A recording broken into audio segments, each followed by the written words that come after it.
By the time the family became convinced that one young woman was carrying the most powerful evil spirit, there was very little room left for doubt inside the house. When people hold a belief that strongly, something interesting begins to happen.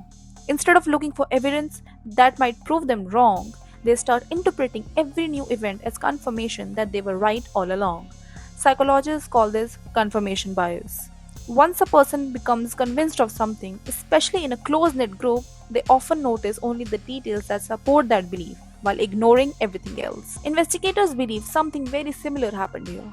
The more the family's rituals failed to produce the result they expected, the more convinced they became that the spirit they were fighting was incredibly powerful. Rather than questioning whether there was a demon at all, they believed they simply hadn't done enough to drive it out. According to court records and media reports, the rituals became increasingly severe. Family members physically assaulted the young woman, struck her with ritual objects, burned her with incense, and continued other abusive acts that they believed were necessary to remove the evil spirit. These weren't isolated incidents, they happened repeatedly over a period of time. Eventually, the injuries became too much, and the young woman died. That alone would make this one of Taiwan's most tragic criminal cases. But what investigators heard afterward was perhaps even more disturbing. The surviving family members reportedly insisted that they had not killed her. In their minds, the person they loved hadn't died at all. Instead, they believed the demon inside her had finally been destroyed. It's an incredibly difficult statement to understand from the outside, but it gives us a glimpse into just how completely their perception of reality had changed. They weren't pretending. Investigators found no evidence that they were inventing this explanation to escape responsibility. They genuinely appeared to believe it. When police began investigating the death, the case quickly attracted national attention. Taiwan has seen unusual criminal cases before, but this one stood out because it wasn't driven by greed, revenge, or personal hatred. It appeared to be driven by belief. Authorities arrested several family members, and the case eventually went through the Taiwanese legal system. Reports from investigation pointed towards severe psychological and emotional influences within the family rather than evidence of anything supernatural. This brings us to one of the biggest misconceptions surrounding incantation. Many people describe the real case as a haunting or a curse. It wasn't. The investigation never concluded that supernatural forces were involved. Instead, experts pointed to something that is, in many ways, far more unsettling because it exists in the real world: shared delusion. Sometimes referred to in psychiatry as shared psychotic disorder. This phenomenon occurs when one person's deeply held false belief is adopted by others who live in close proximity, especially within families or isolated groups.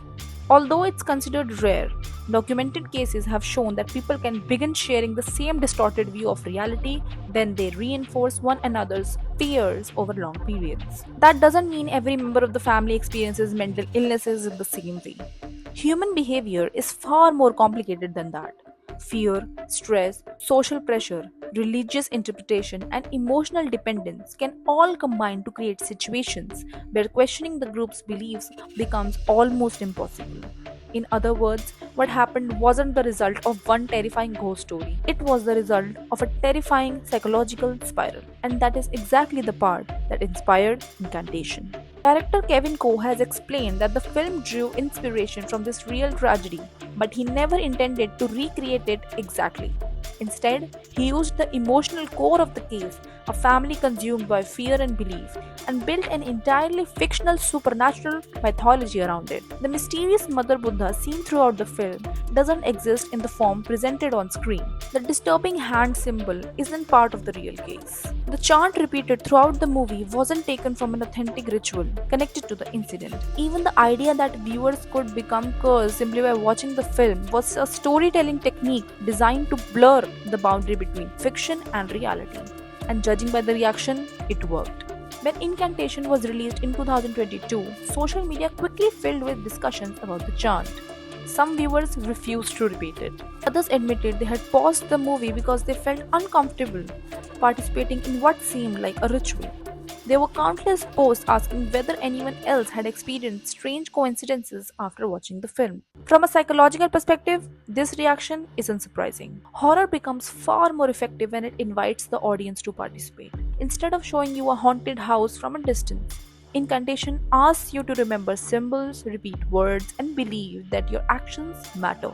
Once your brain accepts that possibility, even for a moment, the experience becomes much more personal. It's similar to why urban legends spread so easily. Stories like Bloody Mary, chain messages, or cursed videos often become frightening not because there's evidence that they're real, but because they invite people to ask one dangerous question: what if? That tiny question is enough to make our imagination do the rest. Looking back, the true story behind Incantation isn't really about ghosts at all. It's about the incredible power of belief. History is filled with moments where fear has changed the way people think, behave, and see the world around them. In this case, fear became so powerful that one family lost the ability to separate reality from what they believed to be true. A young woman lost her life, a family was torn apart, and years later, that tragedy inspired one of the most talked about horror films ever made in Taiwan. Perhaps that's why Incantation feels so unsettling.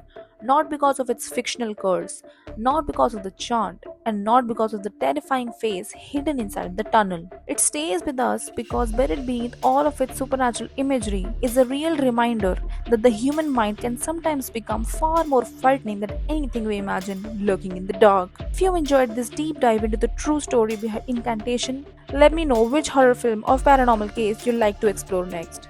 There are many movies that claim to be based on a true story, but once you separate the myths from the facts, the reality is often stranger and sometimes even more disturbing than the fiction itself. Until next time, thank you for watching, and remember, the darkest stories aren't always about monsters. Sometimes they're about us.